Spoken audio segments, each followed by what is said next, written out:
da mi je zakopčati ko turaljke. Al ne, prerasla ih noga.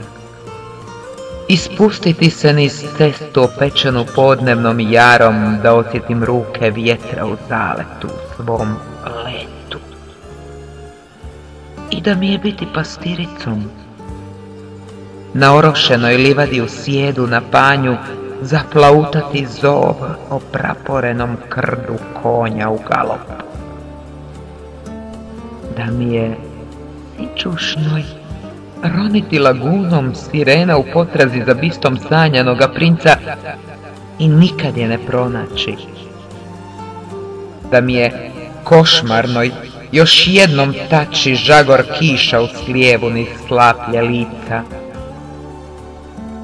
Da mi je van iz ove tamnice, van, gdje sunce i ptice naizmjence razgrču kamenolome oblaka i grade pitoma bijela gnijezda straže dušnih. Da mi je toplo, da mi nije zima.